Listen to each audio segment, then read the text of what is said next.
What's up, Mets fans? It's your boy CP, and welcome back to the True Mets Talk podcast. It is May 2nd, 2024, and we are here to talk about last night's brutal loss yet again for the New York Mets to the Chicago Cubs, 1-0. We'll also be talking about the MLB replay system and my thoughts and opinions on that. It's going to be a very short video. I am going live for the pregame today ahead of game 4 against the Cubs in the matinee matchup on this lovely Thursday afternoon.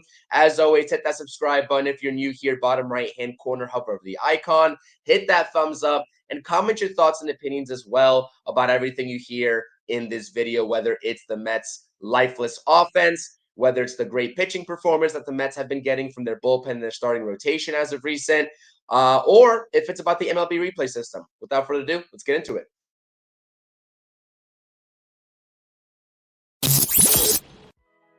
You are now watching the True Mets Talk podcast, talking New York Mets baseball 24/7, 365 with your host, CP. With the shallow right field, stumbling start for Stewart. Drills to deep left field by Alvarez, and that's going to go in 4 straight games for the second time in he's homered at 4. All right, let's get into it. I wasn't really going to make this video because I am going live for the Amazing Mets pregame show today, like I just mentioned. But nonetheless, I needed to get these thoughts and opinions out there. And I really want to get a sense of what you all as viewers think as well about what we witnessed last night. First and foremost, we need to mention and shout out Jose Butto, yet another instance of a starting pitcher for the New York Mets going 6+ innings. Before it was Luis Severino. Before that, it was Jose Quintana. And now Jose Butto is, I guess, a victim of a lifeless Mets offense here in the second loss of this series. Like I said, Luis Severino, an absolute gem, losing 3-1 in the first game, as you see here on the left-hand side of your screen. Nice little win by the Mets in the middle part of this series, 4-2, and then the brutal loss last night, 0-1. Matinee matchup coming up today in game 4. Listen, before we talk about the MLB replay system, we need to just call a spade, and we need to get this out of the way.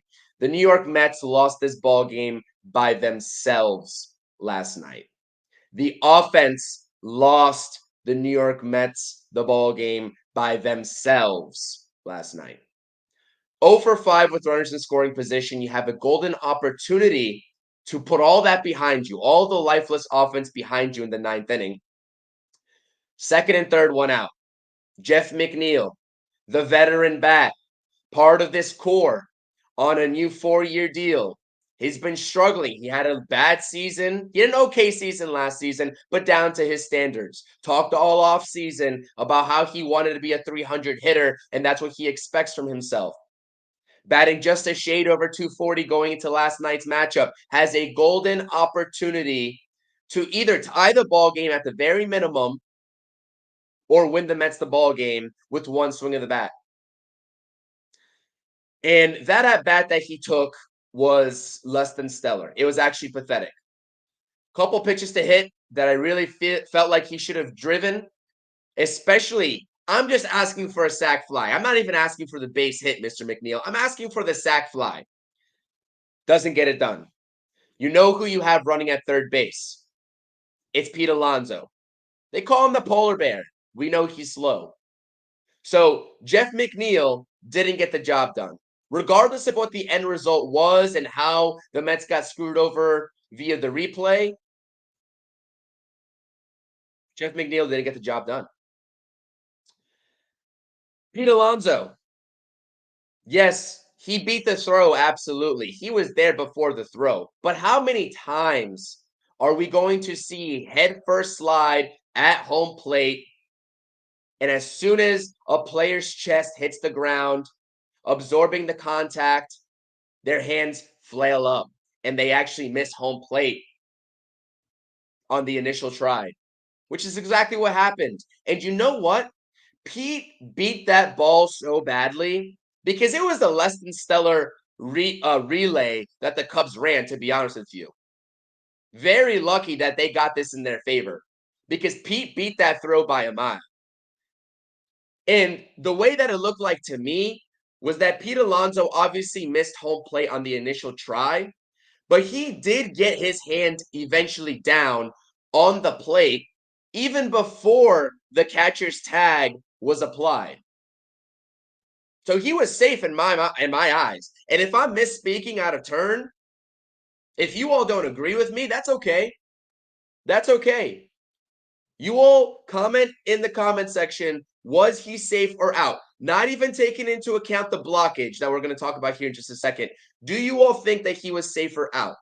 Now, it was hard because really, with the way the catcher was blocking the plate, Pete's arm ended up being between the feet and legs of the catcher. So we really didn't see, there was no good camera angle that I saw. Maybe you all saw one, but I didn't, of Pete's hand actually touching the plate on the second turn. But you can assume that he did.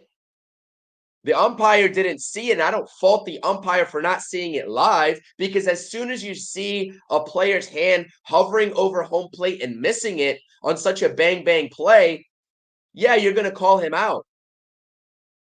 But while the umpire was so focused on that, did he not see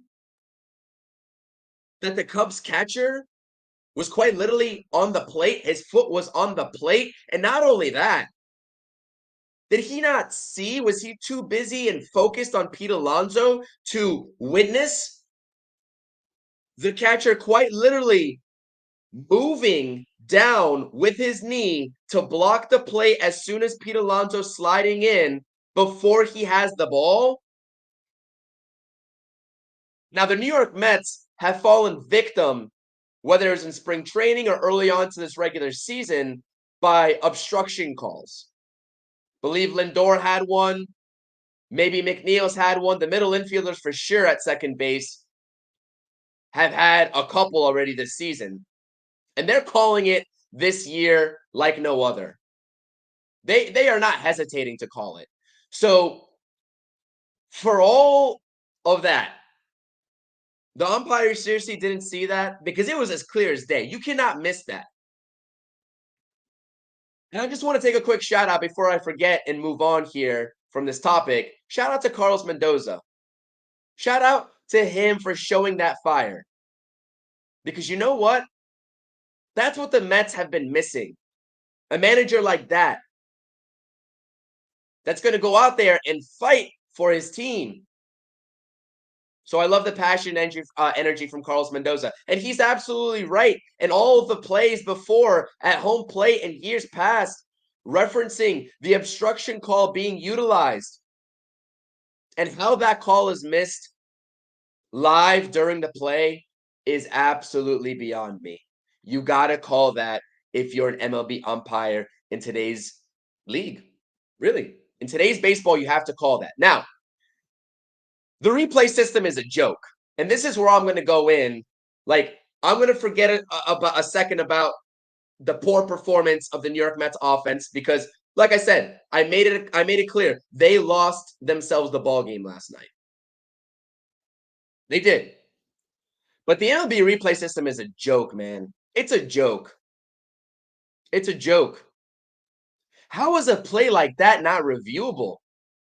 Everything else nowadays is seemingly reviewable. Why can't an obstruction call be? Especially a rule in today's game that is just has high discrepancy from umpire to umpire. Why leave it up to the umpires to make their own interpretation of that rule when you have replay in the first place? I don't quite understand it. I don't quite understand it. And you know what? I was kind of pissed off initially last night because I know that Pete was safe. I'm going to say that right now that I know Pete Alonso was safe. His hand came back down after he missed it initially. And I understand why the replay still called him out. Because there was still no camera angle that I saw. And like I said, maybe there is one out there right now that I just missed. But if you can't see his hand physically touching the plate, I understand why they're like, we understand it could have, but we have no angle to prove it. So therefore, he's still out. I understand that. My gripe here with this whole situation and that whole play is why is an obstruction call, especially at home plate, not reviewable? How is that not reviewable? So what do you all think? Should this rule that has been implemented to protect players first and foremost, especially after that whole Buster Posey situation many, many years back, this is a rule that's implemented to protect the players. So could you imagine if Pete Alonso actually ended up getting hurt on that kind of play? Thank goodness he didn't. So if you really want to get it right and protect the players, Rob Manfred, MLB Players Association, I don't know who is in charge of changing the replay system and the ruling to it. I'm assuming it's not the Players Association because they'd probably be in favor of reviewing something like that. Maybe not, but I would think that they would be. It's a joke. And yeah, I'm pissed off about it. And then you just add fire to the flames that this offense is lifeless. Absolutely lifeless. And I understand the Cubs pitching is pretty elite. Jameson Taillon, Javier Assad, Shota Imanaga. That's a tough matchup 3 days in a row for an offense that was already struggling. So yeah, let me know in the comment section. 2 things I want to know from you all. I've given my opinions on it already. 1, was Pete Alonso safer out initially? What do you think? Did his hand get back down, in your opinion? And 2, should MLB finally fix this rule with their joke of a replay system? And this is not the only time in recent years that the Mets have fallen victim to a failed replay system where MLB gets the call wrong initially. They send it back up for further review, and they still get it wrong. So should they change this rule in the rule book? Yes or no? Let me know in the comment section. But listen, I keep saying it. After every loss, I'm going to say it. Can't dwell. A season of 162 games. You got another game coming up. It's a matinee matchup. Series finale coming up. I mentioned in one of the pregame shows a couple days ago that I need a split. Forget about winning this series. I need a split. This is a tough, pesky Cubs team. They are. They're good. We need a split. Game 4 coming up. Pitching probables. Adrian Hauser. A lot of conversation surrounding Adrian Hauser with his 8.37 ERA and his performances over the last couple go-rounds versus Ben Brown. I don't know how the Mets are going to get it done today. I don't know if by some miracle of imagination, they're just going to have a good night's rest and the bats are going to come alive. I don't know what has to happen, but this needs to be a win. It's May 2nd, and the Mets need to win this ball game. So I'll be live around 12:45 talking about this game coming up and maybe a little bit more of a rant about last night's game on the channel. Hopefully you all view this video before that goes live. I know I'm posting this a little late to the channel. I apologize. I had to get my thoughts out here. I'm heated, as you all can tell, and I think the collective Mets fan base is heated. Whether it's at the MLB Replay System, at the umpires, this Mets offense, or everything, like me, everything, all of those put into one. It's frustrating.